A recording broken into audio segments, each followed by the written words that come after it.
Section 1.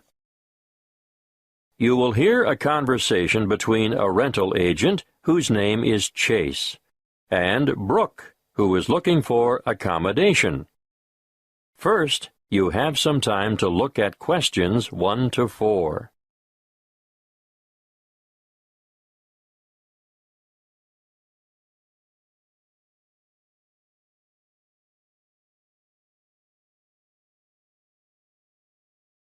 Now we shall begin.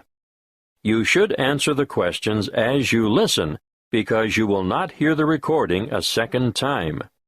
Listen carefully and answer questions 1 to 4. Good morning. My name is Chase. I'm the duty agent. Good morning, Chase. I'm Brooke Fields, and I'm looking for new accommodation. I'm sure I can help you with that, but let's get some particulars first, Brooke. What did you say your family name is? Fields. Good. Now, how old are you, Brooke? 26, almost. I'm still 25, but my birthday is next month, on the 24th of September. I see. And how long have you been in Australia? Quite a while now. I came 3 years ago and spent 18 months in Melbourne at first. How long have you been in Brisbane? A year. But...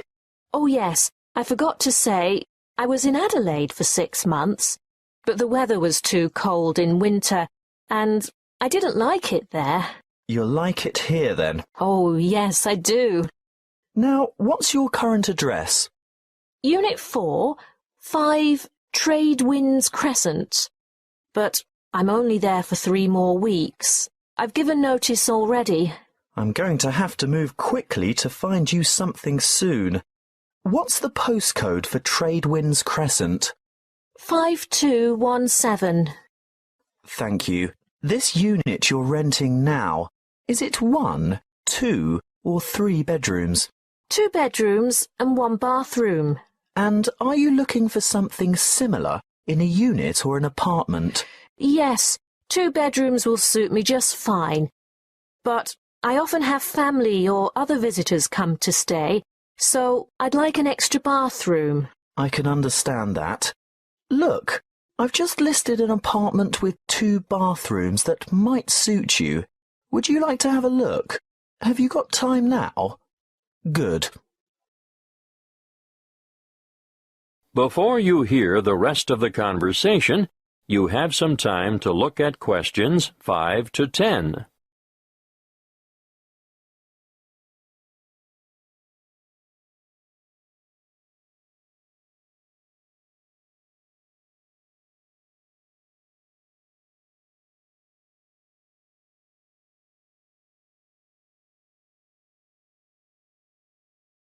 Now listen and answer questions 5 to 10.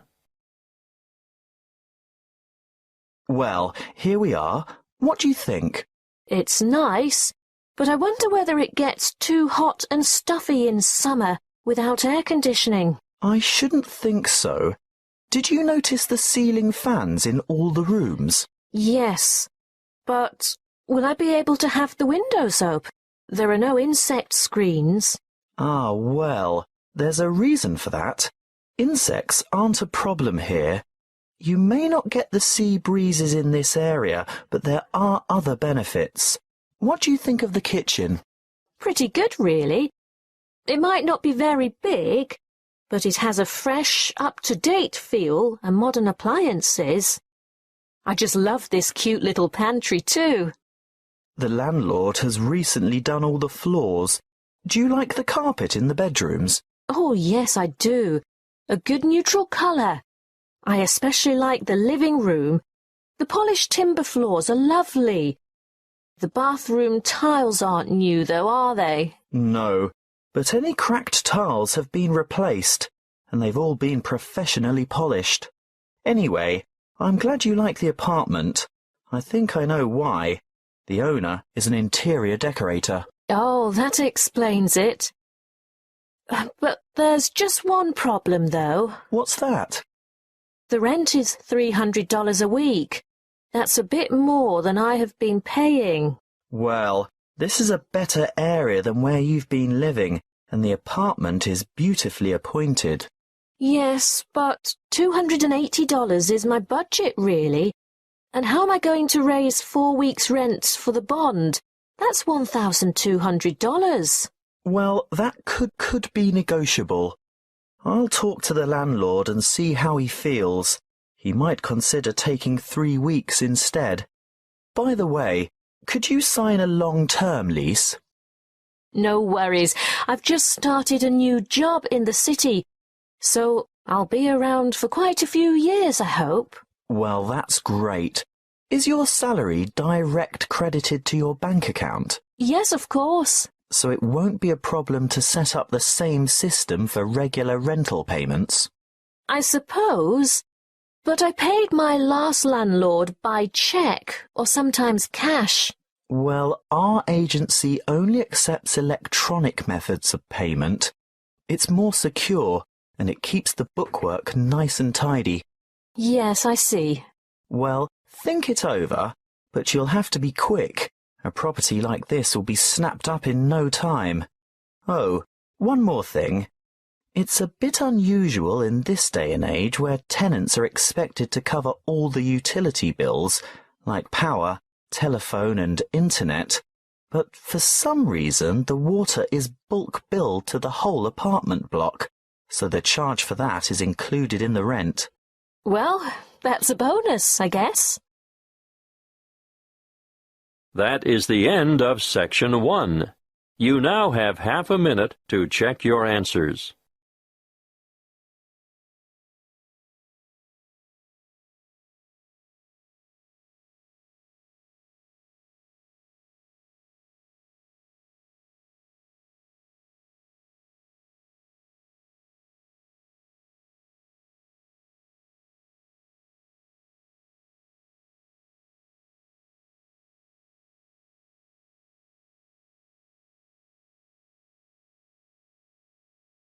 Now turn to Section 2. Section 2. You will hear a crime prevention and fire safety officer talking to a group of new residents. First, you have some time to look at questions 11 to 15.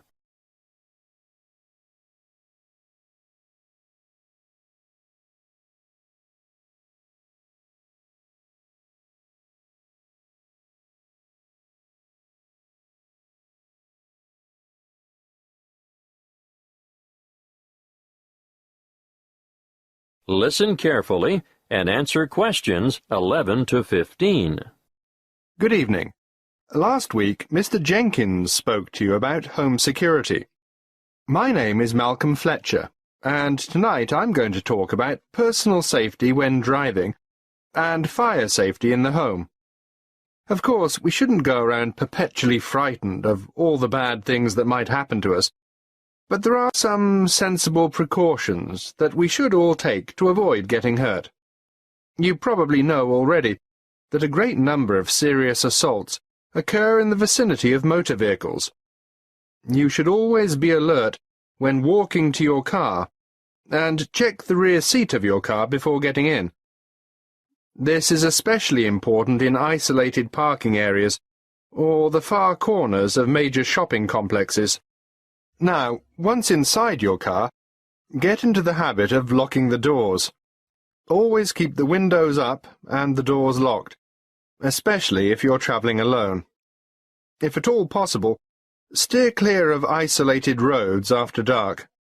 Even with all the high-tech communication devices we have today, many serious crimes are committed on lonely back roads. Make sure your vehicle is mechanically sound, and ensure you have adequate fuel in the tank at all times.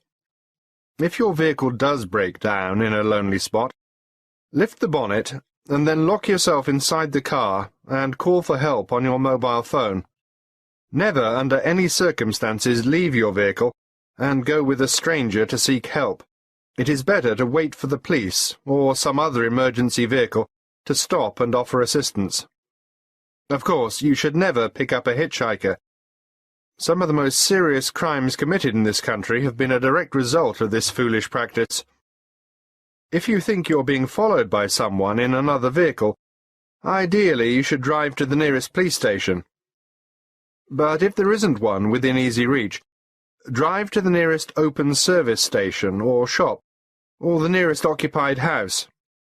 Now, we are lucky enough to have a police station in this area. Do any of you know where it is? Look at this map on the screen, and I'll show you how to get to it from the community centre where you are now. Then, when you get home, you can work out how to get there from other directions.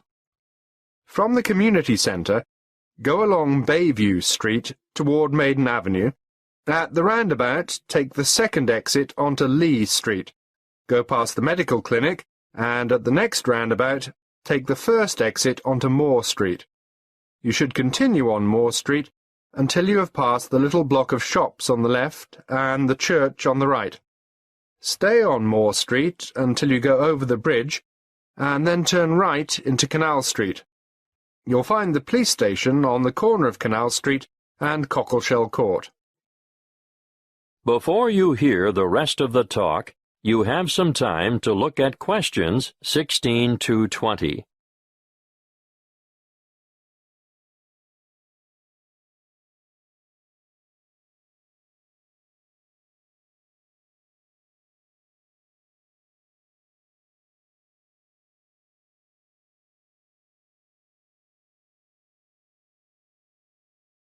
Now listen and answer questions 16 to 20. Now let's move on to fire safety. Before I talk to you about safety precautions and procedures, I'd like to mention some of the effects of smoke and heat on humans. There are 4 ingredients of fire, namely oxygen, fuel, heat, and chain reactions. Almost all materials burn, and most household goods burn very easily. The air we breathe contains about 21% oxygen. As fire burns, it consumes oxygen, thereby reducing the oxygen content of the air. When that is reduced to 15%, oxygen deficiencies in body tissue cause an impairment of muscle control and dexterity. At between 10 and 14%, judgment and reasoning are affected. Oxygen reduction to between 6 and 10% results in unconsciousness, and breathing stops. Sounds scary, doesn't it? But that's not all you have to worry about. Many materials in the home give off toxic gases as they burn. The main toxic gases are carbon monoxide, carbon dioxide, hydrogen sulfide, and nitrogen oxide. Carbon monoxide is an invisible and odorless gas produced in all fires. It takes up the place of oxygen in the blood, thereby reducing the supply of oxygen to the brain. The effect of carbon dioxide is to increase the heart rate and stimulate the rate of breathing, causing an increase in the intake of other toxic gases, which contributes to, amongst other symptoms, serious oxygen deprivation.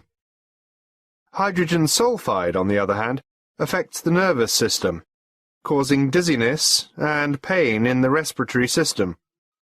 It does occur naturally in volcanic gases and hot springs, and it also results from the bacterial breakdown of organic matter. You're probably familiar with it. You know, it has that characteristic odour of rotten eggs. But make no mistake, in large concentrations, it's deadly. Lastly, nitrogen oxide is another extremely poisonous gas at high levels of concentration, which deadens feeling in the throat and lungs, causes swelling in the throat, and a build-up of fluids in the lungs. That is the end of Section 2. You now have half a minute to check your answers.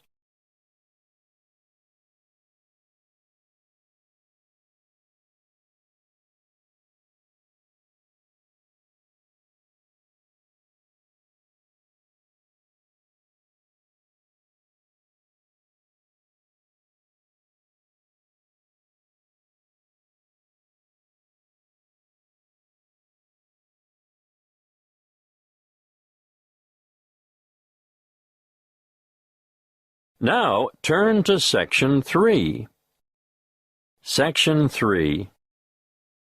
You will hear a conversation between a thesis supervisor and a student who is preparing for postgraduate study. First, you have some time to look at questions 21 to 27.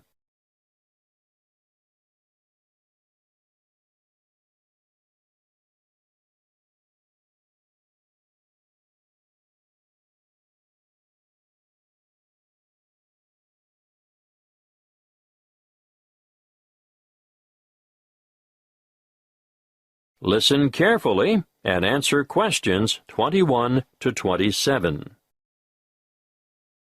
Good morning, Archie. I'm glad you came to see me. Good morning, Dr. Newell. I made an appointment as soon as I got your message. I'll get straight to the point, Archie. It's about your research proposal. It's not even set out correctly. I understand that you haven't done the unit on research and academic inquiry yet, but nevertheless. I must admit, Dr. Newell, I was in a bit of a muddle about just how to approach the whole thing. Well, start a new page in your notebook and listen carefully. I'll run through it with you briefly. I'd really appreciate that. Right. Well, for a start, where's your title? I don't think we can consider all this rambling at the top of the page. A convincing title. It should be descriptive but concise. You can even omit the preamble and investigation of. Okay, a clear and compelling title. Well, let's move on to the abstract. Yeah, I'm not really sure I know what that is. It's the aim of your investigation. Yours is only a relatively short dissertation, but you'll still have to include the research question, the rationale for the research, the methods you'll use, and what you expect the main findings to be. But I don't know what I'll find because I haven't done the research yet. But you must have some idea. Well, yes, but the results could be quite different. That isn't a problem. That's what research is all about. Now, moving on, some people have an introduction, and others just combine it with a literature review. In your case, I'd probably suggest you just go with a literature review. This is where I note down the books and articles that are related to my field of study, right? Well, it's a little more than that. You have to evaluate the relevant literature and be able to show how your research fits into a certain area. So I write down the titles of the published material that has a similar theory to mine. Yes, but you should demonstrate how your theory is different from others as well. That's an awful lot of reading. Precisely. What you have at the moment is woefully inadequate. I guess I need to spend my summer vacation in the library. Yes, that's not a bad idea. But let's move on, shall we? There's more? Yes, your next section should be methodology. I know that means methods, but I'm a bit stuck here. This is your work plan. This is where you summarize your data collection process. Like, who will take part? Yes, your participants, how you'll get your samples, and most importantly, how you'll measure your samples. So that unit on validity and reliability will finally come in useful. Yes, but you'll also have to consider how you'll plan to proceed. Got that. Then what? Discussion is the next heading. What do I discuss? Potential outcomes. You must be able to show what significance your findings will have and how you plan to use them. Also, I think I should mention, this is the section where you'll state any limitations or weaknesses that your research might have. There might be a few of those. Well, that's it in a nutshell, really. There are more complex templates for research proposals, but I think this is enough considering the length of your dissertation. Oh, one more thing. Don't forget to include any ethical considerations there might be. Depending on what you have in mind for your participants, you may have to get approval from the ethics committee. I have to get their written consent, don't I? Yes, but you will also explain how you're going to protect their identity. Oh, fine. I think I can handle that. Thanks very much, Dr. Newell. Before you hear the rest of the conversation, you have some time to look at questions 28 to 30.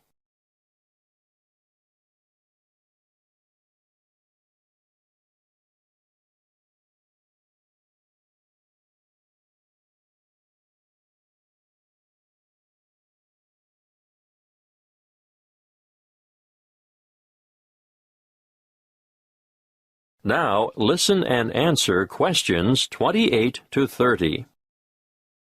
All I've done is go through the key elements with you.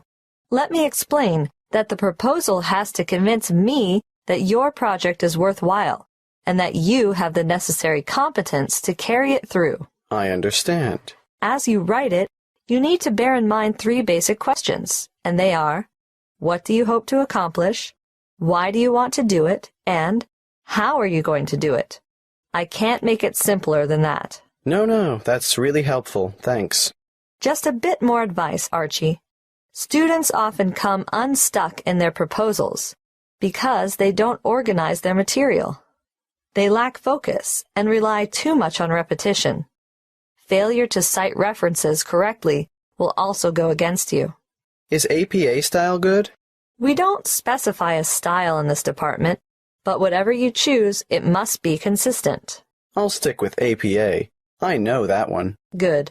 One more thing, Archie. Don't ramble. You have a tendency to write without a clear sense of direction and include too much detail on minor issues. Keep the details for the major issues. I'll make a note of it. Okay. Get the revised proposal in to me by next week, and I'll have another look at it before the break. That is the end of Section 3. You now have half a minute to check your answers.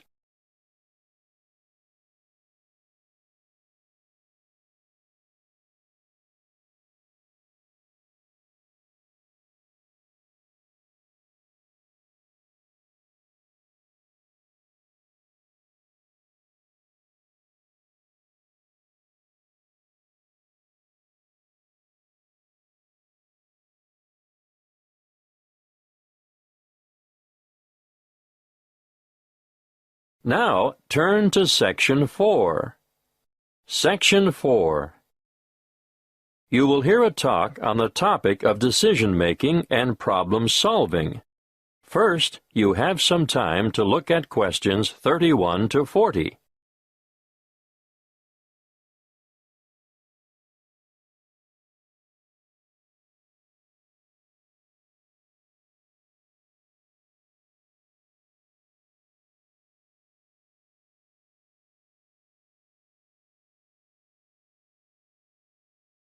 Listen carefully and answer questions 31 to 40.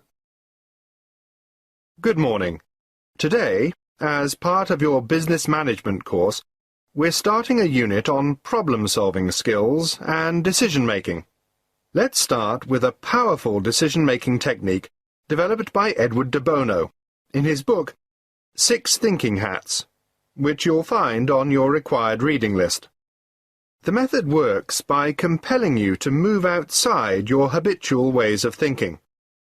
Often, success in business results from rational, positive thinking. But these approaches, used in combination with quite different ones, will improve the overall quality of your decision-making. Now, each thinking hat has a different color and represents a different style of thinking.